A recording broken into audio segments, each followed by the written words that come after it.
biggest trick to vinyl flooring is getting a vinyl cutter.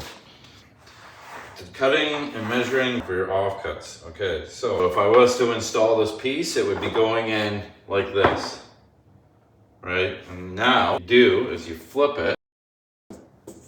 Okay. I'm gonna make a pencil mark. When I cut this piece, this mark here will go against the wall. I'm gonna use a vinyl cutter.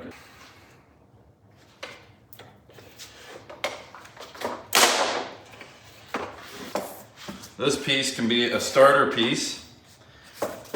This is the piece that I needed. Now this cut in goes up against there. Of my proper fittings on this side. Click it into place.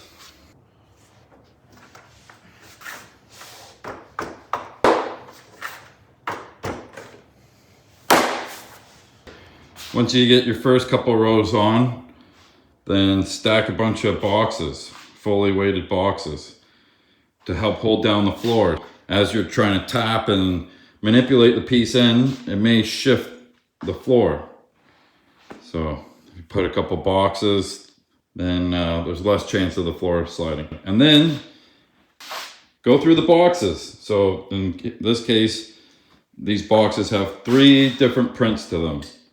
So this one with the knots is darker than the rest, kind of sticks out. Then these two are almost the same, but lighter. So when you're up against the wall, and you can use the pry bar to pinch the piece and the wall at the same time, you know, manipulating it so it clicks in. So you're able to get the pry bar behind and manipulate against the drywall. So the trick to this is to kind of get it into its place there, and then you just apply a little bit of pressure and it should click into place. Make a beading block out of scrap so it goes into the tongue and groove. Then you can hit that with your mallet to close there. Yeah, scrap piece. I'm going to go over the direction of your flooring. There's 2 ways to start the floor this way. I find it easier to drop the piece in like this. The other way I would have to go under and drop. So now we just have to pay attention. So you just have to keep in mind and pay attention which way easier to drop this in.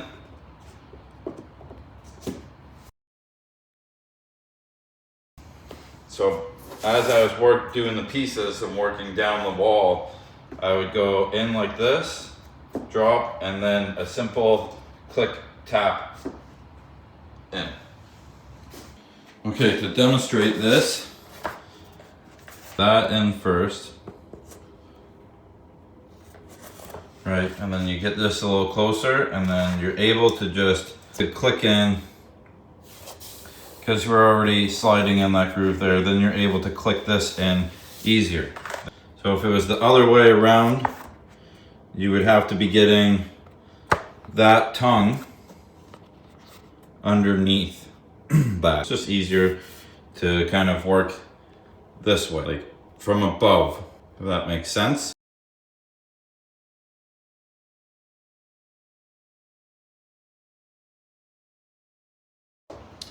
Also, it's easier to start anywhere where you have to make cuts and work out than it is to finish with those.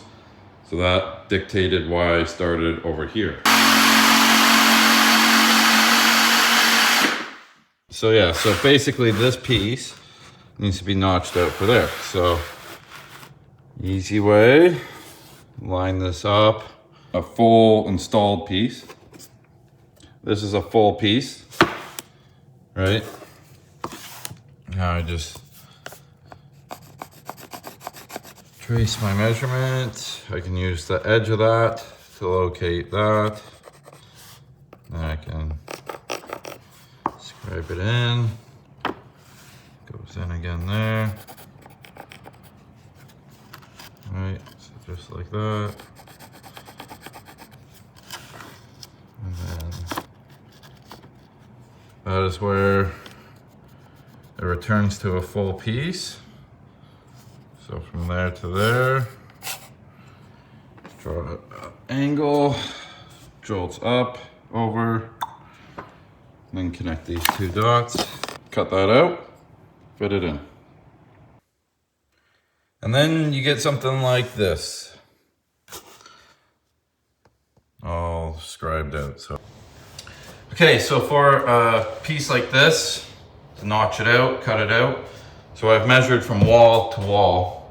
And with this case, the piece just goes and stays in from this bump out. So you want to make sure if you have a bump out, you extend the full piece through, right? But in this case, it's just wall to wall. So I cut my piece from drywall to drywall, and now I've got it in place. So what I do is I mark where the framing is, and then I measure from finished edge to finished edge, 1.25 inches. So we're going to add a 1/4 inch space, 1.5 inches. Same thing on this side, 1.25 inches. So now I can transfer that 1.5 inches up. What I'm taking out for this piece to slide over and lock into place. So now you can see that I've marked this out. Right, so we'll cut those out, and then this piece will slide over, lock in. So pieces like this become a little tricky, more so we have to keep maintaining straight after this piece. But there's two ways you can do that. You can chalk out reference lines, or you can also kind of listen to your install. So if you make sure that you're obviously square when you're clicked in, and if you're square here, then you should be straight that way, in theory. But so that is the biggest challenge, is maintaining straight after this piece, right? But to cut this piece out and mark it out, what I do is, again, just get my piece in place. This is oriented the right way. And then I just make a pencil mark again, where the corner beads are, or where the finished drywall is, giving myself a little bit of space.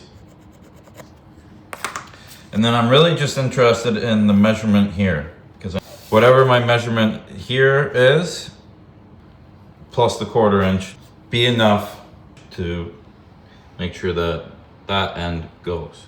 But we're only taking it out here, right? So I'm really only interested in this measurement. 3 5/8. So I'll take out 3 3/4 there.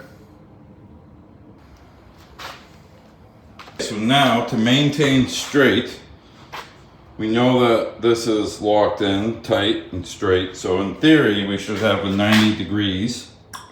We lock in perfectly and can maintain straight to this.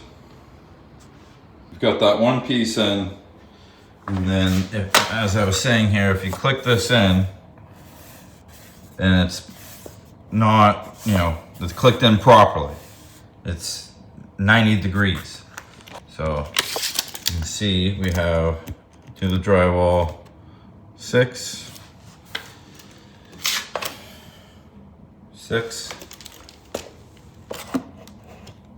and 6. So yeah, we're square. But even if we weren't, this would give you, even if this wall wasn't square, this would give you an idea of what you need to rip your piece to.